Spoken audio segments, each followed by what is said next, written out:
So the first way I'm going to talk about is going to be scholarships, and that should come as no surprise, as everyone knows that scholarships are actually a great way to fund your higher education.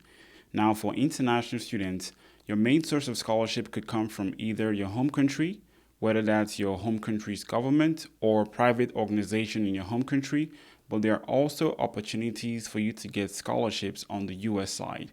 And on the US side, you would find that as an international student, the majority of scholarships tend to come from the US university that offered you an admission. But after you've come to the US and you've enrolled in a university, there are also other sources of scholarships that you can get outside of your university, which I'm going to cite some examples later. So now let's talk about the demographics of international students who get scholarships. Now, I'd like to point out that when it comes to the demographics, there tends to be a fair balance of international graduate students and international undergraduate students who get scholarships. So what exactly do these scholarship offers from US universities cover? Well, in many cases, the scholarships could cover your tuition, and it could be a case where your tuition is covered in full, which is called a full ride scholarship, or it could be a case where your tuition is covered in part, which is called a partially funded scholarship. So typically, scholarships from US universities tend to only cover your tuition and your fees.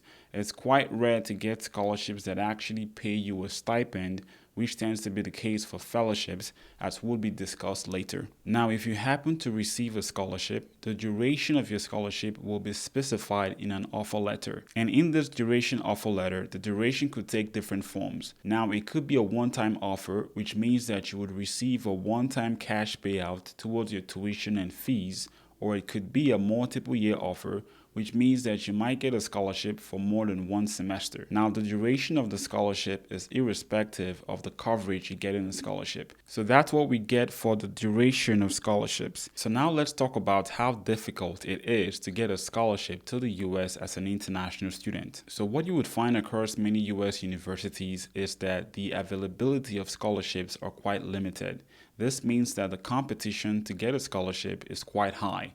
And as an international student, you are expected to fund your education coming to the US. So as an example, if you want to be considered for a merit-based scholarship at the time you're applying to the US university, then you would have to put together a very strong application package. So now you might ask, what does a strong application package look like?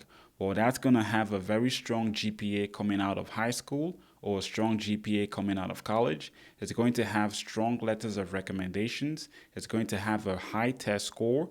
It's also going to have a strong statement of purpose or a strong admission essay. But I should also mention that just because you have a high GPA or a high test score, it's still not a guarantee that the US university is going to give you a scholarship offer.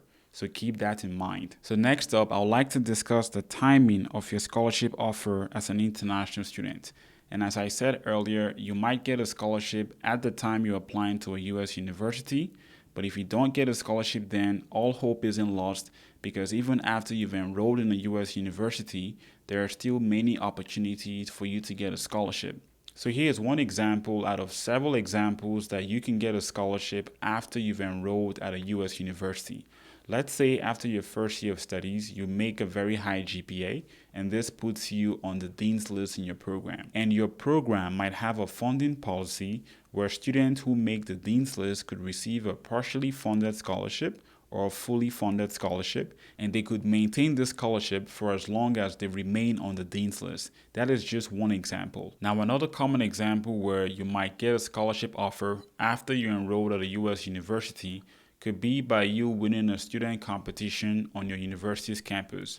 Some of these competitions could be based on extracurricular activities, or some of these competitions could be based on research. So these are just few examples of opportunities that exist for you to get a scholarship after you've enrolled at a US university. So now let's consider the benefits and any caveats of scholarships, especially when compared to the other ways you could fund your US education. The benefits are clear as day. Scholarships, this is free money that you never have to pay back. If it's a one-time scholarship, well, as long as you accept the scholarship, you get the payout. Now, when it comes to multiple term scholarships, they tend to have an academic requirement where you, the international student, will have to maintain a certain GPA in order to keep your scholarships. And for the case of undergraduate students, this minimum GPA is about a 2.0 or a C average. And for graduate students, this minimum GPA is about a 3.0 or a B average. So as long as your minimum GPA stays above this number, you would have no trouble keeping your multiple term scholarship.